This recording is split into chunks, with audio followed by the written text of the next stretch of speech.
Warning. This podcast may prove to be damaging to the comfort of closely held presuppositions. Remember to practice Acts 17:11 and examine the scriptures daily to see whether these things are so.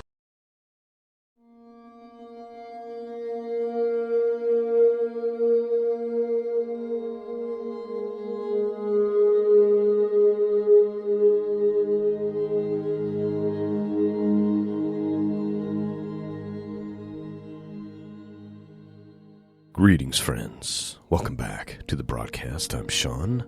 Today, we are on day 10 of our 30-day gospel reading challenge. We're ready for the Gospel of John, chapter 8, verses 31 through 59. Now, this is one of those short passages here that really hit home two things that you hear me say all the time. Some of you are annoyed by it. Some of you are tired of hearing me say it.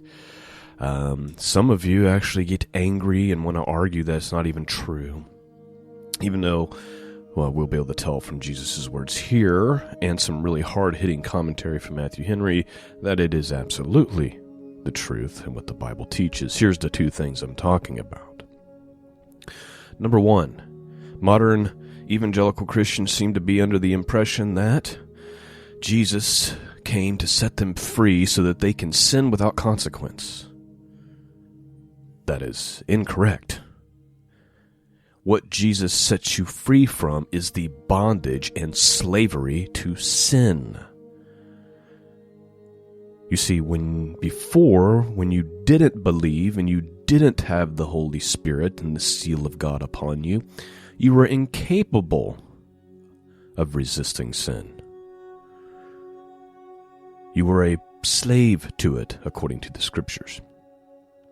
Once you have believed and have received the Spirit of God, if you have not believed in vain, as the Apostle Paul says, you now have something that you didn't have, which is the power to say no. Now, something I want to make sure I'm very clear about. There is a process within the faith called sanctification. This is the process in which over time you are being transformed into the likeness of Christ. If you've been a Christian for 2 years, you're probably not, or you shouldn't be necessarily, as far down the line as someone who's been a Christian for 20 years. Paul likens the faith to a race, and I often refer to it as like running a marathon. There's ups and downs, and there's hard times, and the goal is to finish in the faith, believing, trusting in God, and you should be more like Christ when you get to that finish line. It's this idea, I'm not who I want to be today, but thank God I'm not who I used to be. Right? Like I can see where God has been working on me, and I'm changing. Not through all these human efforts, but because the closer I become to God, the more I become like His Son, the less interested I am in these things of the world. People often think, well, is it wrong for me to do this? Am I going to go to hell if I do this worldly thing? And I think you're asking the wrong question. You're trying to find out what it is that you can get away with. But the closer you become, or closer you get to God, the more time you've spent with Him, the more you've been transformed into the likeness of His Son, the more or the less appeal that worldly thing has over you. You're not interested in it anymore. In fact, it starts to offend you. And then, of course, the big one that I say all the time, that was the first one. Let me reiterate the first one real quick. Christ did not set you free to sin. He set you free from the bondage of sin. Number two, actions matter because actions demonstrate what you truly believe. The Jews are going to be making an argument to Jesus in this passage. Hey, we have Abraham as our father. And Jesus is going to say, if you were Abraham's children, you would do what Abraham did. Right? Like your actions and what you say you are should, The fruit should be bearing that truth. But instead, you say you're Abraham's children, yet you're seeking to kill the Son of God. He's making these points very clearly. I know people don't want to hear that they're accountable to their actions and that sin has consequences and that they actually have to live a transformed life, but this is what the scriptures actually teach. I suppose if you don't like that message, you want an ooey-gooey, live your best life now message, you want to feel comfortable in your sin, there's plenty of institutions around the United States and around the world that call themselves churches where you can go and feel comfortable in that situation. But I'm not going to do that. I'm not going to look in the mirror and do that, and I'm not going to get behind this microphone and do that. If I look in the mirror, I'm going to say these truths to myself and hold myself accountable. And I'm going to tell the truth through this podcast. That's the longest introduction I've done so far. With all of this, let's just read it, and then I'll give you the hard-hitting commentary from Matthew Henry, and then we'll wrap it up. John 8, starting with verse 31 through 59.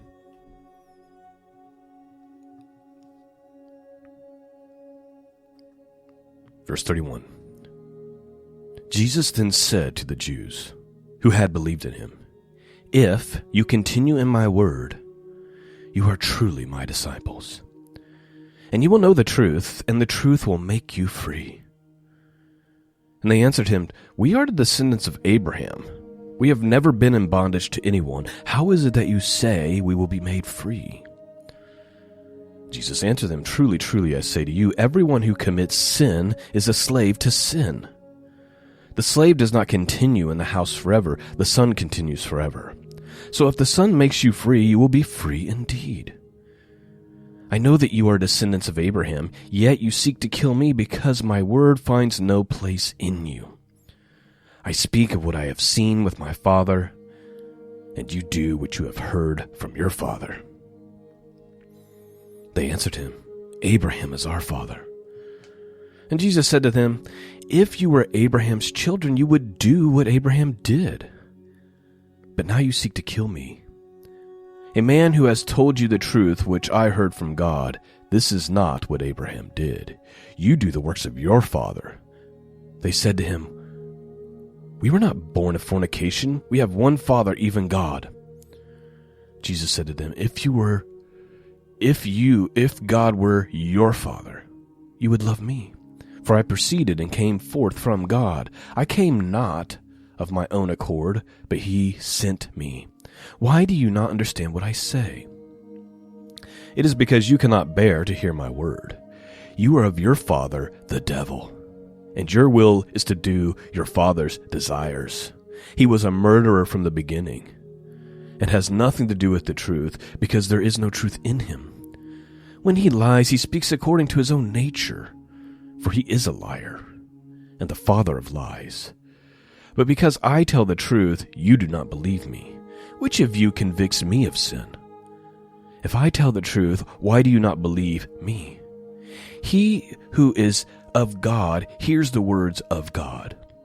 The reason why you do not hear them is that you are not of God. The Jews answered him, We are not right in saying you are a Samaritan and have a demon. Jesus answered, I have not a demon, but I honor my Father, and you dishonor me. Yet I do not seek my own glory. There is one who seeks it, and he will be the judge. Truly, truly, I say to you, if anyone keeps my word, he will never see death. The Jews said to him, Now we know that you have a demon. Abraham died, as did the prophets, and you say, if anyone keeps my word, he will never taste death. Are you greater than our father Abraham, who died, and the prophets died? Who do you claim to be? Jesus answered, If I glorify myself, my glory is nothing. It is my Father who glorifies me, of whom you say that is your God. But you have not known him, I know him. If I said I do not know him, I should be a liar like you. But I do know him, and I keep his word. Your father Abraham rejoiced that he was to see my day. He saw it and was glad. The Jews then said to him, You are not yet 50 years old, And have you seen Abraham? And Jesus said to them, Truly, truly, I say to you, before Abraham was, I am. So they took up stones to throw at him. But Jesus did himself and went out of the temple. And that is our reading for this morning. Of course, it ends with this word from Jesus, before Abraham was, I am. Everyone listening to this knew what he was saying, right? He was equating himself with God. He was making it very clear in this moment that he was the Messiah. This is why they're picking up stones to throw them at him. Well, I've already given my commentary on all this at the front end, but I do want to read this from Matthew Henry because I do feel like it's hard-hitting and just full of absolute obvious truth based on what we just read. Here's what he says. He says, Such power attended our Lord's words, that many were convinced and professed to believe in him. He encouraged them to attend to his teaching, rely on his promises, and obey his commands, notwithstanding all temptations to evil. Thus doing, they would be his disciples truly, and by teaching of his word and spirit, they would learn their hope and strength lay. Christ spoke of spiritual liberty, but carnal hearts feel no other grievance than those that molest the body and distress their worldly affairs.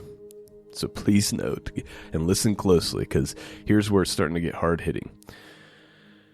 Let me read that sentence again and then lead right into the others here.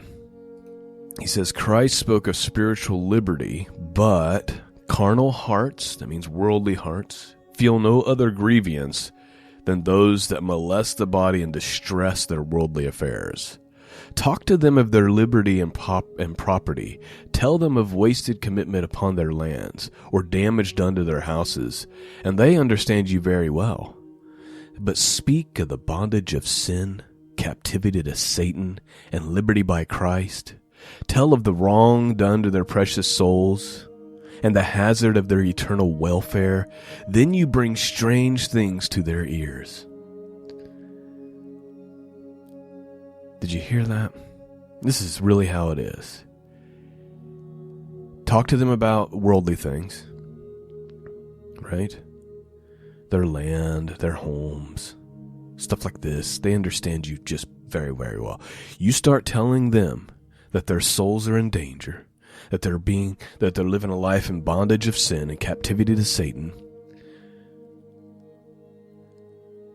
Warn them about their souls and their hazard to the eternal welfare. Then all of a sudden it's a strange thing you're bringing to their ears. Now they're getting offended because you've molested their worldly affairs, as Matthew Henry puts it.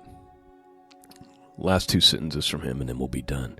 Jesus plainly reminded them that the man who practiced any sin was in fact a slave to that sin, which was the case with most of them. Christ in the gospel offers us freedom. He has power to do this. And those whom Christ makes free are really so. But often we see persons disputing about liberty of every kind, while they are slaves to some sinful lust. I'll let that resonate with you. You dwell on that. You think about that.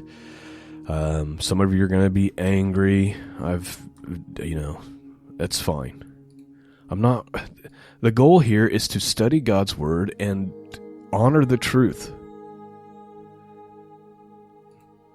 Not to protect any feelings or pet doctrines.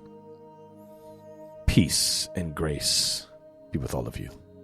And until next time, God bless.